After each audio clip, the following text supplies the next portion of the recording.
Good morning. It is time to skip the BS. It's time for Undisputed. Man, it's time to talk another intriguing and revealing and maybe even exposing night of NBA playoff basketball. Paul Pierce was a little overmatched yesterday as I won a second straight dinner off him. So today we have upgraded with Rachel Nichols joining Keyshawn. He needs some help defending LeBron, not LeBron. What am I saying? LeBrick. Hi, Rachel. How are you? Hi, Skip. Thank you. Welcome back. Thank you. You just can't help yourself. I can't help myself. Morning, Skip, and How are you, Rachel? Keyshawn? Good. It's going to be a great morning today. All right, let's start with the marquee game of the night. Clippers at home out here in L.A. with the chance to take command of this series with Kawhi returning, which turned the Clippers into slight favorites over Luka and Kyrie and the Mavericks going into this game. But the Dallas Mavericks held the Clippers to just 93 points. Man, I keep saying Mavericks do play some defense. They held the Clippers to a season-low 36.8% from the floor. Oh. They used a 12-0 run in the middle of the fourth quarter to win it 96-93. Rachel, you were there last night. What was the biggest reason the Mavs won a pretty pivotal game, too?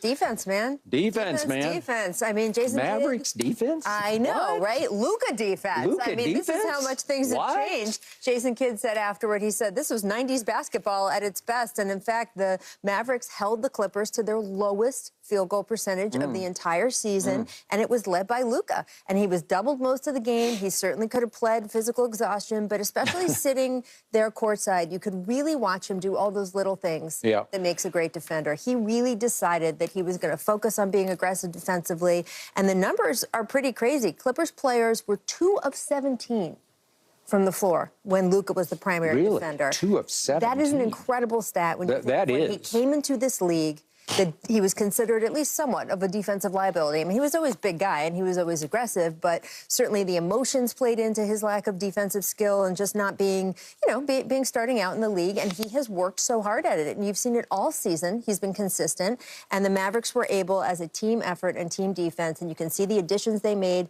at the trade deadline also making a big difference. Meanwhile, the Clippers, look, part of it is what the Mavericks were doing to them. Part of it, sometimes you have a bad shooting night, right? And I think a lot of that was keyed around Kawhi Leonard and trying to integrate him back. Kawhi looked rusty. He hasn't played in more than 20 days. And I think there was a little bit of the my turn, your turn, old school Clippers. I'm standing around watching you. You're watching him. What's Kawhi going to do? I expect Kawhi to play better in the next game. I expect them to shoot better in the next game. But the Mavericks, man, they look tough, and stealing that game now means that they have the home court advantage. They do. Yeah, Rachel, you make a great point. The Mavs played defense. Okay? You haven't been able to buy into that all year. Let's not go crazy with the Luka all of a sudden as Defensive Player of the Year. He was in the right spots, doing some of the right things that he was supposed to. He wasn't off his mark. But I don't want to get... I want to ask you a question. Where do you think Luka ranks defensively this season in terms of, percentile and other players in the league? He's got to be just slightly beyond the middle of the pack. Low 80s. So he's better than 80-something%. Okay. So let's say he's better than 80-something%. Can he do this on back-to-back games? Can we see back-to-back games? Not back-to-back nights, but back-to-back games, because obviously they travel, they get a rest day there or two before they start. They get an extra rest day, so it's not every other night, but go ahead. Yeah. It's a back-to-back game. So when you look at it, they lost this game, in my opinion, not in the beginning, not in the middle, but in the end, in the fourth quarter. The Clippers didn't shoot the ball nowhere near, but Kyrie shot it well, P.J. Washington shot it well, and then Luka contributed in the fourth quarter. So when you look at their fourth quarter versus the Clippers' fourth quarter, they're going to win that matchup easy and win the game easy when they start to do that. You talk about in the fourth quarter alone, P.J. Washington was 3 of 5, 2 from 3. So think about it. That was big points. And then the same thing with Luka, 2 from 3. He had 7 points. And Kyrie knocked down his 3. He wound up having 8 points. Only guy from the Clippers in the fourth quarter that made any sense, that tried to do anything, was Zubac. That's the only one. The rest of them kind of just, the shots were off. You talk about the course of the game, shooting threes. The Clippers only made 8 of their 30 attempts at 3.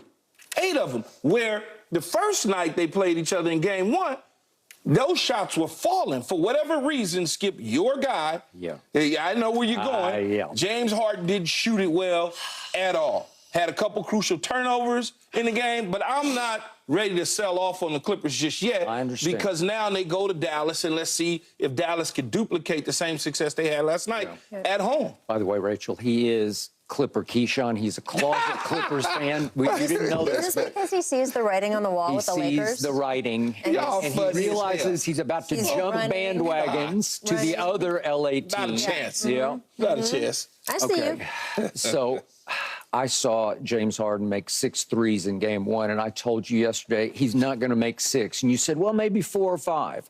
And he went 2 of 10. And to Rachel's point, I'm going to echo many of Rachel's points, but they looked completely out of whack last night as opposed to game 1, because after 9 games of no Kawhi, all of a sudden you throw Kawhi into the mix, and it's like, well, he's our best player. We got to feature. Well, then what about me? What about me? I don't know. What about me? Yeah, they had 3 straight. You remember this, Rachel, because you were at the game. They had 3 straight possessions one time where James Harden decided miss. Then Kawhi, then Paul George miss. And then Kawhi miss. I was like, come on, man. I know Ty Lue is rolling over right now. I said, what are y'all doing? Come on, man. All right. And Kawhi went 0 for 5 from 3, and that didn't help. So to your point, if you're going to shoot 8 for 30 from 3 at home, you're probably going to lose, especially to this team that I think has been, at least over the last 6 weeks, a little better than you have been. Okay. I want to address Luka because you started off talking about his defense. I have never been the biggest proponent of Luka Doncic because he's never been much of a shooter. He's been more LeBron-esque in that he's a low three-point shooter and a low free throw shooter. And I look at his career marks going into this season, he was 34% from 3 and 74% from the free throw line. It's just like LeBron, but he's a great player, as is obviously LeBron, because he can do so many other things. But I kept saying, show me something. You're better than that, because he was actually a liability at the free throw line. And many of the big Clippers, Mavericks playoff series past, he'd go to the free throw line for some games and just brick them. You'd say, what are you doing? It's almost like you want to hack a Luka. And I know most people think Tyrese Maxey is the most improved player in the league. I can make a strong case Luka is the most improved player in this league this year, which makes him one of the best players. I can't quite put him above that big dude out there in Denver right now. We'll get there. Yeah, we're going to get there, and that's your guy and your team. But look, Luka has improved radically and dramatically in all these areas, because all of a sudden I look up this year and wait a second, he's kicked it completely up to a 38% three-point shooter, and wait, he's almost 80% from the free throw line this year. It's dramatic impact on how good they can be as a team, because remember last year they bring in Kyrie midseason, and it's just a disaster. And Luka's pouting about it. Okay, you want to bring in a closer, let him close. And through the fourth quarters last year, down the stretch, it was always Luka would just defer to Kyrie. Well, you do it. You take us home, because that's why they brought you here. They have made peace with each other. And Luka has regained he sees back control of the team. And now Kyrie is the co-star. He is the, I'm not going to say second fiddle, but he just rides shotgun. It's Luka's team now. You can just see it in his body language. And I used to get sick and tired of Luka's, he'd make a shot and he'd laugh about it. And I'd say, come on, take it a little more seriously than that. And I think the Clippers used to get sick and tired of him laughing after this and that. He'd miss a shot. Ha, ha, ha, who cares about that?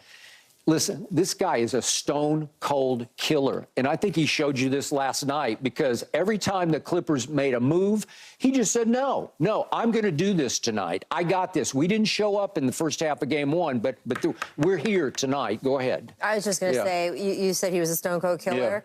That fourth quarter pull-up three that he made, where it was just... I was hoping he stepped out of bounds. 126 it was left. Like it's right in James's nothing. face. And that's what I was going to say, too, about your LeBron comparison, is that he talks a lot. He watched about a bunch of LeBron YouTube videos growing up. That's who he modeled his game after. But he's got a lot of heart in him also. Watch this, and the way he does it, right? Well, sidestep. It's not just a step back. He does that sidestep move that Harden does. And he just, it's like it's nothing. He's like, oh, boom, there we go. Boom. And then the emotion and after screamed. it, too. He went Westbrook, man. He was going primal scream. Way. And you could hear him echo around the arena. Oh. And his emotion throughout. And it's funny, Jason Kidd, who, by the way, deserves a lot of credit for that chemistry.